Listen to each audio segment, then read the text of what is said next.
1 in 5 children are either living in or fleeing from a conflict zone today.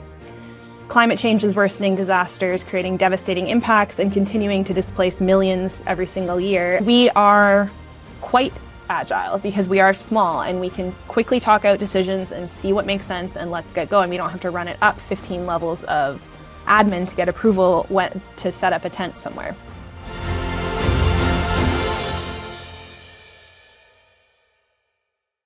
Hi, welcome to our podcast, the Zero Hunger Project. And today we are here with an organization that is doing so much around the world. And we're going to talk and learn about that organization a lot more over the next little while. So I am Suman. I'm Stacia. And I'm going to welcome our friend, Jamie Cross from GlobalMedic. And I'm going to tell you a little bit of it. Jamie Cross is a Senior Emergency Programs Manager at GlobalMedic and began working with the organization in 2018. In her work at GlobalMedic, Jamie supports operations in numerous countries, including Canada, and has traveled to manage disaster responses on the ground in India, Indonesia, Ukraine, the Bahamas, Turkey, Morocco, and Armenia. She supported the creation of GlobalMedic's emergency food program and has since helped it grow into one of the organization's largest programs. GlobalMedic's goal has always been to get the right aid to the right people at the right time. Professional emergency workers, along with other professional and skilled volunteers, help deliver programming to the people who need it the most. The organization has run 263 responses in 89 countries around the world. That's amazing. Wow. So my first question, of course, is, could you please tell people what GlobalMedic is in case they've never heard of it before? Yeah, absolutely.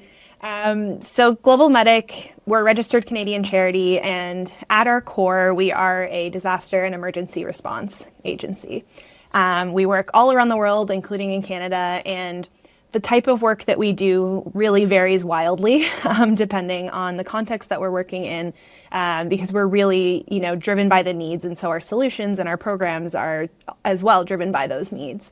We were founded in 1998, got charitable status in 2002, and have kind of been kicking ever since then and working to try and, support as many people who are in need as possible. And like you said, we've worked in, 89 countries around the world, and we've served about 6 million folks at this point over, the course of our 25-year history. And it's been, a lot of evolution, a lot of change, a lot of innovation. But at this point, we run kind of 6 main programs.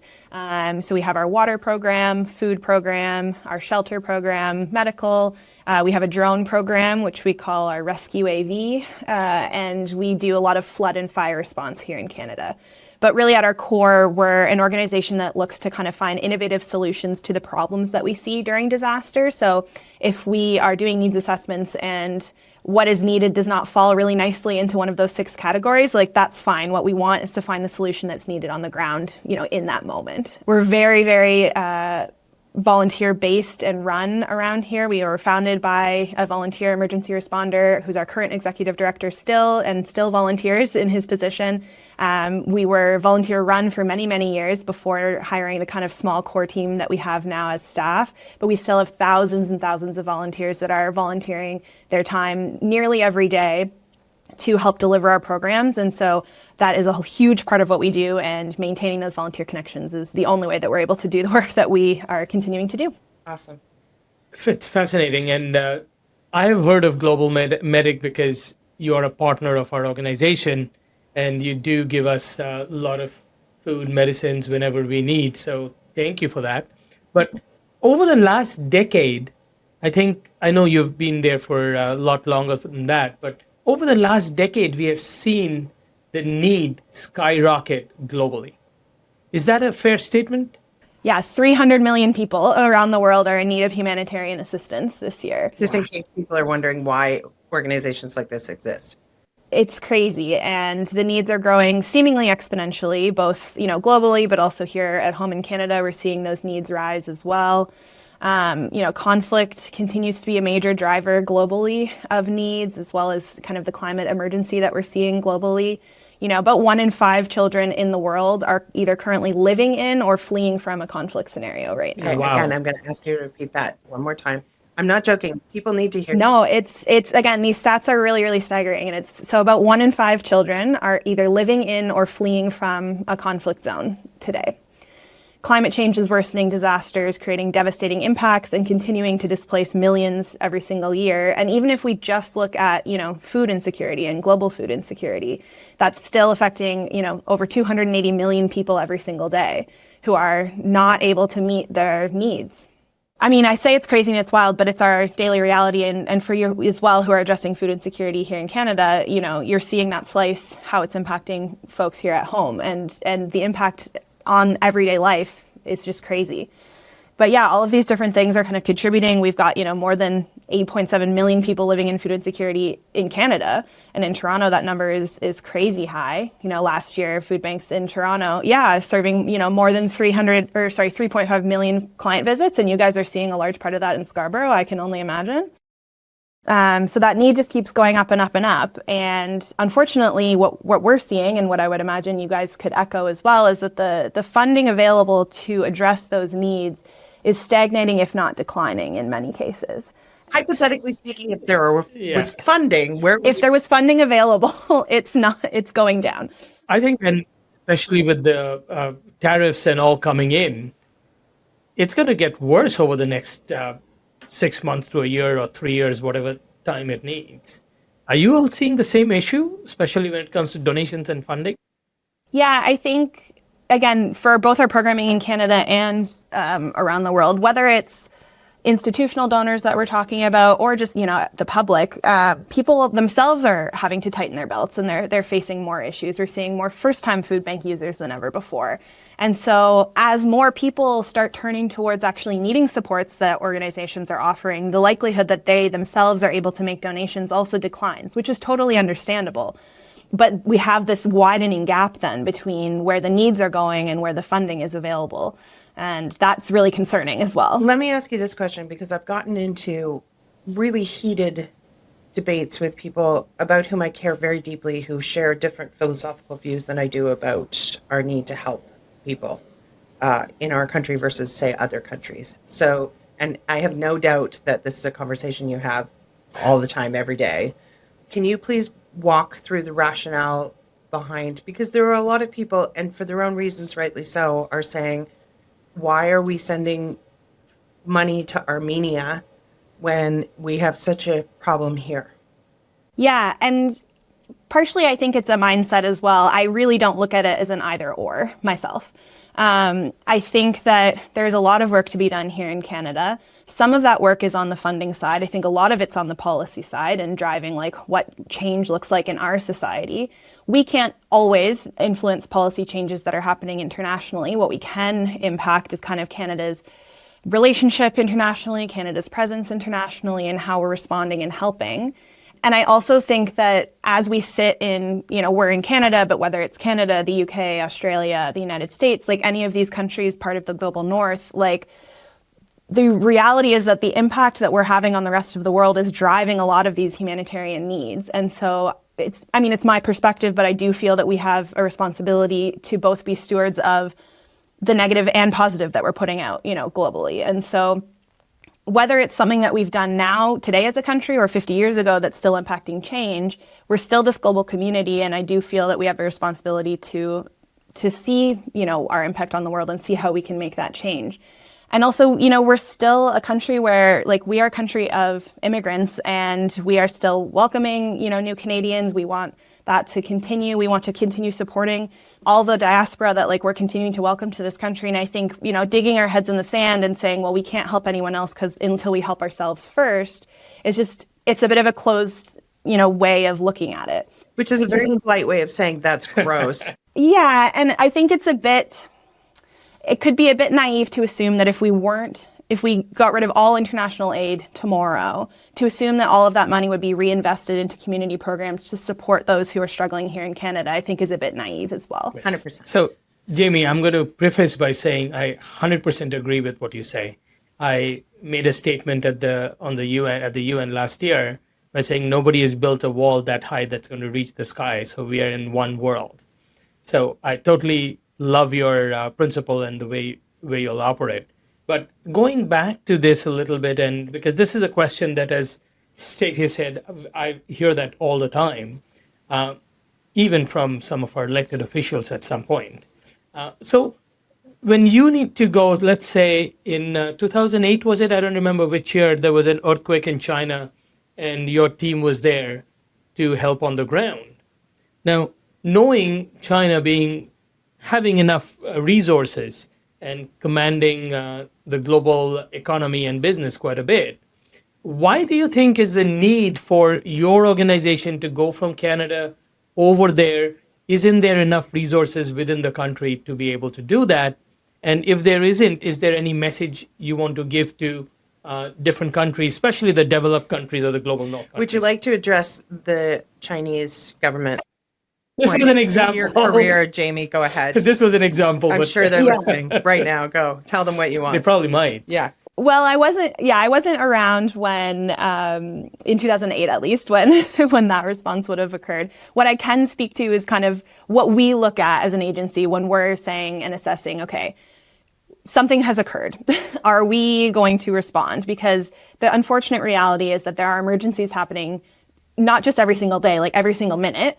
And as much as we want to be helpful and a part of all of that, we just physically cannot. And so, first thing that we need to assess is what the need is, and if it's something that we can address. I know I kind of talked about our 6 programs that we run and how even within that, we still try and make sure that we're flexible to the needs.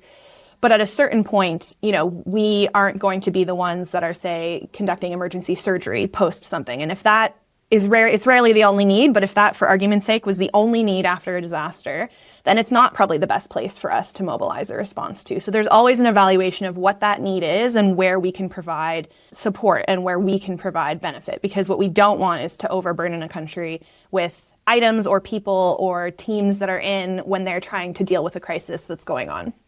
So need, biggest thing. And then access becomes the second point, because not every country in the world, or quite frankly, every region of Canada is easily accessible, or for various jurisdictional reasons is accessible to us. So Myanmar is a really good example of that right now. The devastating earthquake that just occurred, the impact is huge. Millions and millions of people do need that support, but access is extremely tight into there. So navigating what that looks like is something that, for example, we're doing pretty much every day here right now, is trying to navigate, can we get visas? Are we working through partners?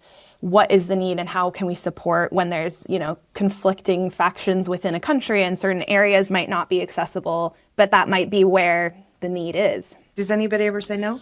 Well, so you can't just rock up somewhere and be like, we're here and, take our assistance. And so typically, as an international community, there is a coordinating body of sorts through the UN that does try to coordinate some of this stuff. I'll be honest that it doesn't always work super speedily, but it's there. And countries will request or not request international assistance as well. And so, Indonesia is a pretty good example of that, where we've seen, with various typhoons or earthquakes or tsunamis that they've dealt with, sometimes they are putting out, a mass call for international assistance, and sometimes they're not. And it's a good evaluation of their own internal capacity to respond. And I think, kind of to your point about, slightly more economically developed countries, let's say, including Canada and the United States, sometimes we are still getting international assistance. When we think about wildfire season, for example, we're getting international assistance as well. And arguably, we're the best positioned to be responding to some of these things. And so just because at the surface level, you might assume that a community or a country or a region is extremely well equipped to respond, they may be overwhelmed or the resources may not be available in that moment. So anyway, you evaluate all of those things. This is a great answer, because when you really look into the situation, and I'm going to talk about our wildfire out west. Yes, is Canada a rich country to be able to take care of ourselves? I think we are. I think we have resources, but when an emergency like this happened, certainly even a rich country like Canada do not have all that resource to jump in without asking for global help. And I get it. I think also, and again, we can use Canada because we have our own issues with how we're looking after, let's say, hypothetically speaking, our Indigenous population, for example. It would be a lot easier. I'm sure and again, I'm couching this in a whole lot of things, but I'm sure the funding would be really easily come by in areas where the decision makers live versus places where they don't live. How can I say that any differently than I did? But it even extends beyond that. Like if you think about, I don't know if you remember Hurricane Dorian back in 2019.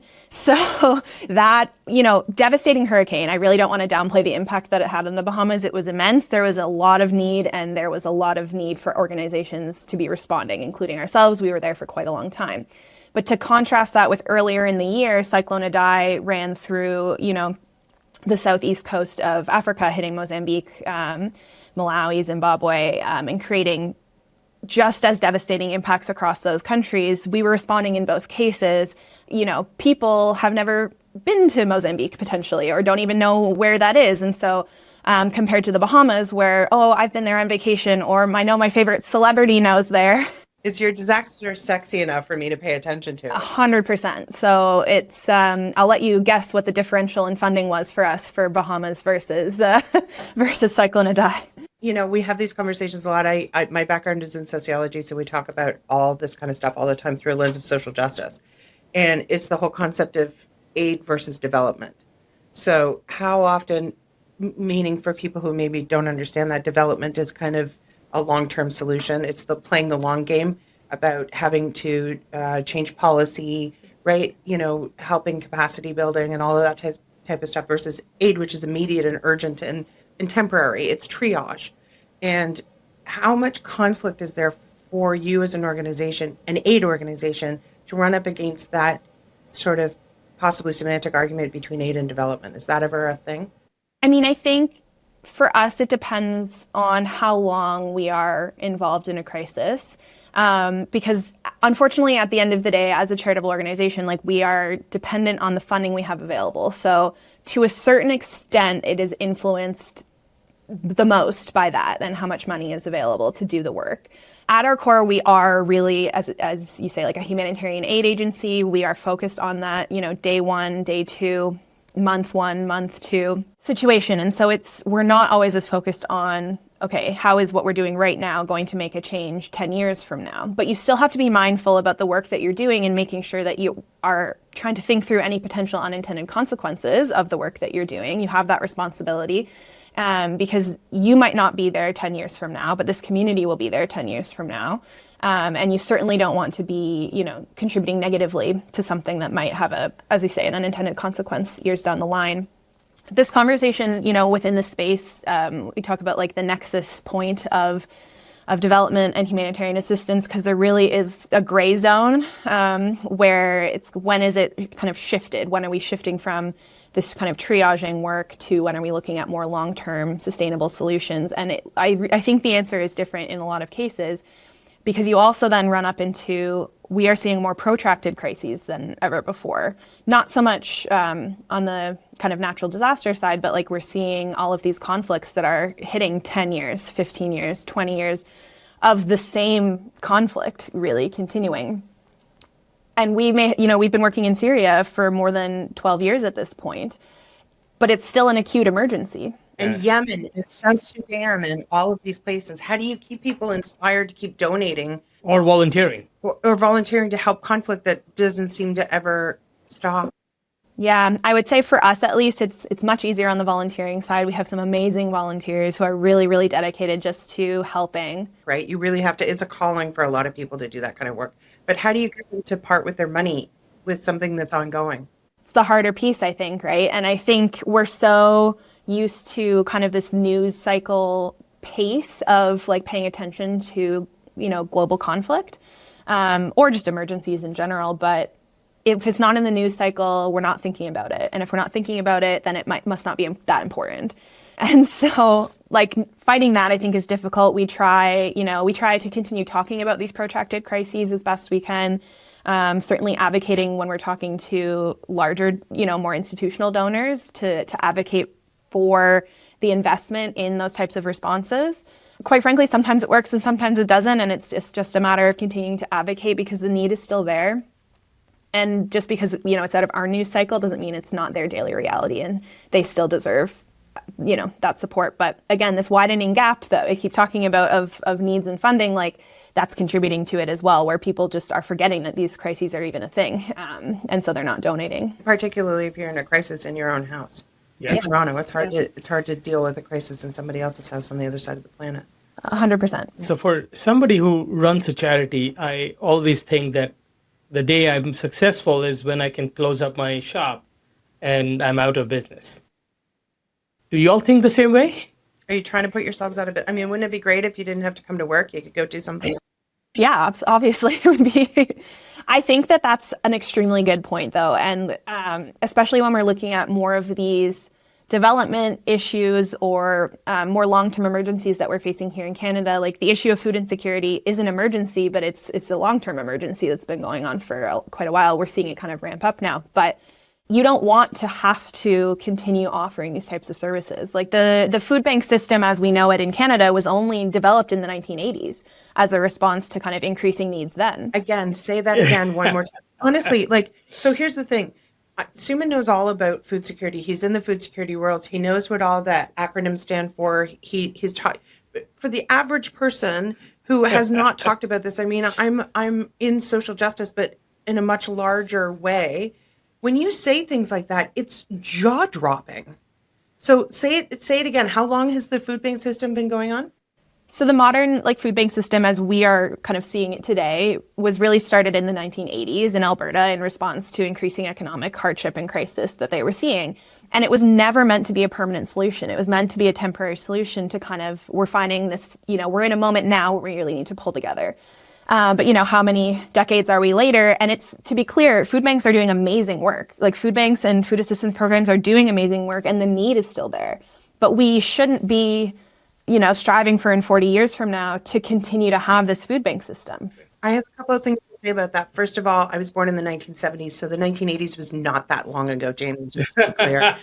And second of all, Alberta is a province that we consider to be wealthy compared to some of the other provinces. The fact that the food bank started in Alberta is shocking to me. But right now with Food Banks Canada and the amount they have grown and unfortunately keeps growing, that says a lot in the sense that we are not doing what we are here to do. We are not investing where we need to invest. But going back to GlobalMedic piece, now, what do you think needs to happen for you to go out of business? For GlobalMedic specifically, it would be interesting because, like I said, we are doing, I think a lot of our programs, it would be great if we could wind those down. If we're addressing true food insecurity needs here in Canada, for example, I would love not to run our domestic food program. It's my program. I started it. I think it's great. But if I could shut it down, that would be awesome.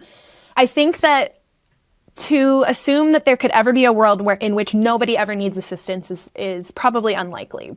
What I think we can hope for and maybe strive for through policy decisions, through what we as a society choose is important to invest in and how we show up and support our own local communities, is a reality where it's not an everyday need, but when there is a larger crisis is when people are pulling together and when maybe an organization like ours might still be required.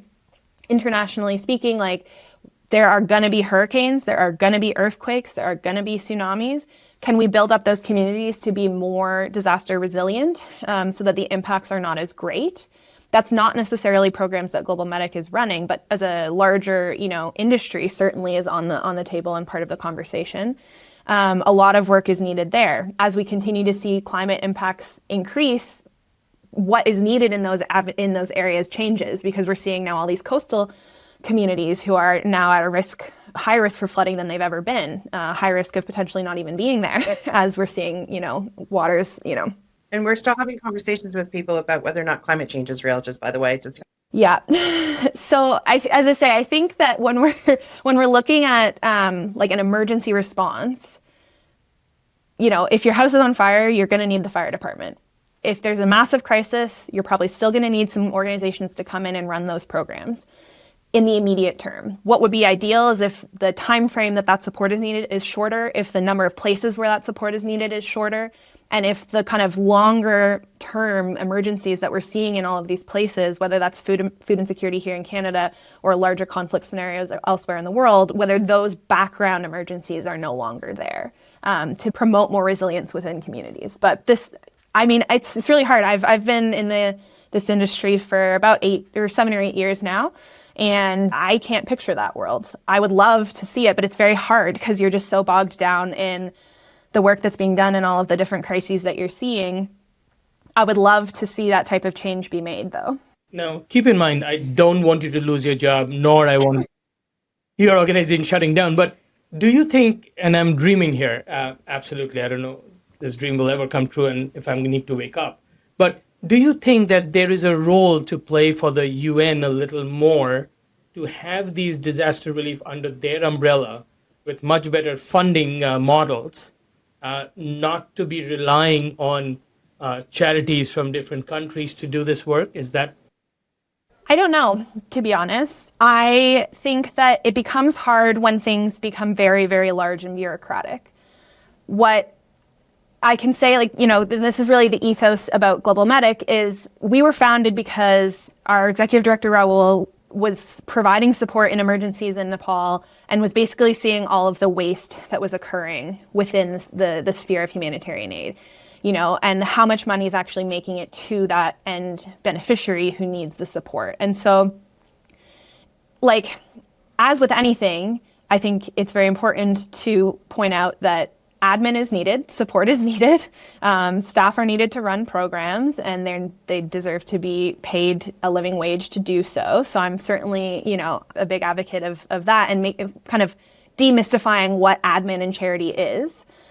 But having said that, we still need to be mindful of where our costs are. And so when you get to an organization the size of the UN, if we're running everything through them, all I can kind of think about is the amount of money that's coming off at every level, and then how much is that funding actually making it to the end beneficiary. And I think that probably the answer is maybe a better way or a better system of what's happening now, where it's a combination of, overarching support potentially from larger bodies, whether that's the UN or whether that's an in-country, organization that's running the response, with support from other smaller entities that are more agile, more mobile, because, we are quite agile because we are small and we can quickly talk out decisions and see what makes sense and let's get going. We don't have to run it up 15 levels of, admin to get approval to set up a tent somewhere. I haven't worked within the UN system myself, so I don't have a lot of experience with. But y'all get any funding from that kind of a body at all? UN level? Not really. So bilaterally, they're funded by obviously countries around the world. They do sub-grant sometimes. We work, with our Rescue AV program works with different UN entities, and we're obviously, connected with different clusters. So the cluster system is kind of what I was alluding to before in terms of the coordinating body for emergencies. So UN OCHA technically is the coordinating body for the Office of Coordination of Humanitarian Assistance, I think. There's a lot of acronyms. So I tell people all the time because I'm like, you guys are all nerding out about food security again, and you've forgotten that nobody else has any idea what you're saying. I believe it's the Office for Coordination of Humanitarian Assistance. So there's a cluster system. And so what that means is there is a lead agency that is assigned to run each cluster. So there's a WASH cluster, so that stands for Water, Hygiene, and Sanitation. There's a food security cluster, nutrition cluster, logistics cluster, security cluster, et cetera, et cetera. There's quite a few of them. And there is a leading body that is assigned to run each of those clusters. Most of those are UN entities, but some of the Red Cross is a leading entity for certain clusters as well. And then within that cluster, there are cluster meetings and people are reporting in to say what they're doing in certain areas. But this is not activated in every single country, in every single response. It can be helpful when it is activated, but it is not always activated. Makes sense. Okay, so you're locked in a room with all of these policymakers and you have 5 minutes to get whatever it is that you want. What are you asking for? Well, I think I'll focus on Canada because I think that the reality is context matters and everywhere. Context matters everywhere all the time. It's the glue that holds the universe together. Yeah. And so, there's lots of issues in the world and there's different groups of people that are kind of more in tune and responsible for certain decisions there. But in terms of Canada and looking at, food insecurity, for example, in Canada, I think it's clear that change is needed and change is needed now. And we can't keep backpedaling on promises and commitments that are being made. The issue is not getting better. It's getting worse. We've seen it pretty much exponentially get worse since the COVID pandemic, which is not to say it wasn't an issue before, but it is, skyrocketed since then.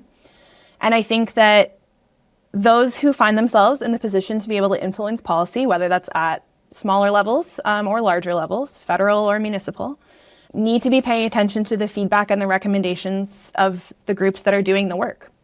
You know, like Food Banks of Mississauga, they and other groups around the country are continuously doing research. They're putting out publications every single year with extremely well thought out and detailed policy recommendations. And it's not rocket science. Like, you know, cost of living has gone up. We are in an affordable housing crisis. Canada's social safety net has been eroded. And all of these things are contributing to, you know, the higher rates of food insecurity that we're seeing. And, you know, that hasn't really changed in the last couple of years. The recommendations may be nuanced and getting tweaked and what have you, but the sector is putting out recommendations. And I think people need to listen, because it's the folks that are doing this work on a day-to-day basis who are seeing the impact. They have really smart things to say. And I think that we really need to be looking at what is coming out of bodies like that and paying attention. And I don't think people are paying attention right now, or they're choosing to willfully look away, you know? Oh, my hands are tied. Oh, I can't do this. I disagree. I think you can. I'm here for everything that you're saying. I'm here for all of it. I agree with you completely. And I think as well, what I would ask of policymakers, people who find themselves in the position to kind of, as I say, influence, that we need people to be looking critically at how funds are being spent right now and how funds are being spent to provide support with, you know, to folks who are dealing with food insecurity, to ensure that whatever funding is being invested into tackling these issues is being spent wisely. It's going into organizations and programs that are maximizing their impact, that are maximizing their cost efficiency, and we're not just writing checks for the sake of writing checks, you know? Okay, so here's my other question. When people do a lot of interviews, I always ask the same question, which is, what is the one thing that you wish people would ask you that they never ask you? I don't know if it's what I wish people would ask me, but in terms of what I wish people would be asking, and we kind of talked about this a bit, is like, what does the world look like in 10, 15, 20 years where we don't have a food bank system, where we don't have as much need to have this robust system of providing aid? Because we haven't really been thinking about it, I don't think. We're rightfully so, and I understand why, very focused on how do we address this acute issues that we are seeing right now. But we have to be looking forward as well to how can we make change so that we're not around in 10, 15 years, we're not having the same conversation again. And how do we get there? And I don't know that I have the answer.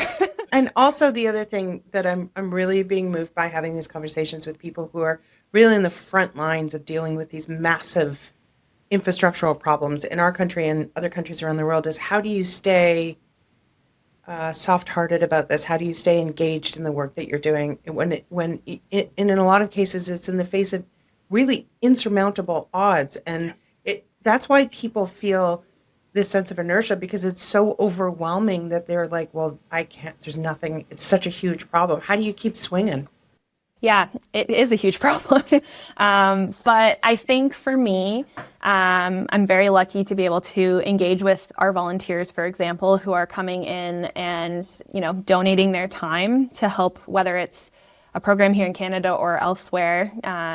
It's really inspiring to see them come in day after day and give their time. It's really inspiring to work with other organizations, again, whether here in Canada or internationally, because we always work with partner agencies, to see the work that they're doing, how we can complement it, and to see like what impact we can really have when we work together. We've seen like the best leveraging when we can, you know, combine, whether it's multiple not-for-profits or the public sector, private sector, and not-for-profits all coming together and not duplicating resources, but really bringing the strengths that we all have to maximize the impact we can have. So that type of collaboration is really amazing. And I do deploy still to help run programs, and so I am delivering aid, not infrequently, and so engaging with those who are being impacted by emergencies and hearing what their stories are, understanding what their needs are, and being able to have that kind of check on perspective, because it can be a lot, and you can get really bogged down in the monotony, in the logistics that you have to do, in just, you know, everything spinning out of control. But there is an end beneficiary from all these programs who is getting life-saving aid. And so keeping that at the forefront of everything we're doing and making sure that whatever decisions we're making here at our office in Canada are ensuring that, not to bring it, you know, back to our kind of slogan, but that we're getting the right aid to the right people at the right time. That's what we want to do.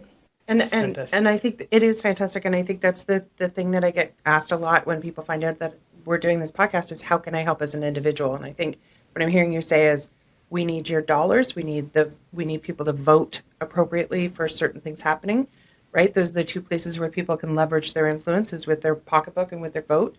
We need volunteers. We need all kinds of resources. And the world really needs you, Jamie. Like, we really need the work that you're doing. And so that's how individuals can do things, is that they get engaged in however way they can.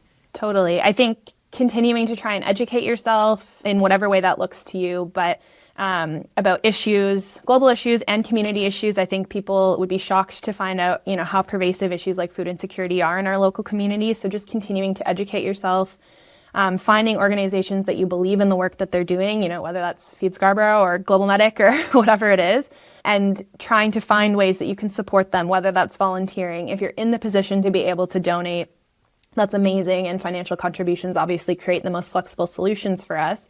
But also it could just be following those organizations on social media and sharing their platform and their messaging, because it might put the story in front of someone who is in a position to make that donation. And then, continuing to advocate for change, call on your MPs, call on your MPPs to advocate for the change that you want to see, because there's a lot of work that's needed to be done. Absolutely. Jamie, I have, for the last 3 years at least, I've been thinking about coming and volunteering myself with GlobalMedic because I want to see your work. Haven't got to it yet, but I promise I will at some point, because I want to see exactly what you guys are. Well, we'd love to have you. It'll be a pleasure to be there. So we're going to wrap this up. So thank you very much, Jamie, for your time and your wisdom, because this was very, very important conversation. Yeah, for sure. And for our audience and people listening to us, I think there is a few things that we heard and that kind of struck a chord with me. Unfortunately, whether we like it or not, in the next little while, these emergencies are not ending. It is getting stronger and stronger due to political reason, environmental reasons, whatever that might be. And now more than ever, unfortunately, I'm using the word unfortunately, we need organizations like GlobalMedic, because there's no other way out. And you, who is listening to this conversation or watching us, this conversation, you do have the power to make that difference. And whatever way you can, whether it's asking the candidate who's knocking at your door to get your vote, asking them what they can do. And it's all across the world. It's not even in Canada. Everywhere in the world, you can do that. If you're able to work with your local charities, whether it's volunteering or donating, please do that, because every little drop makes a big difference. Yeah. So thank you, Jamie, once again. It's a pleasure to have you. You're a rock star, Jamie. Thanks so much for having the chat. Thanks very much.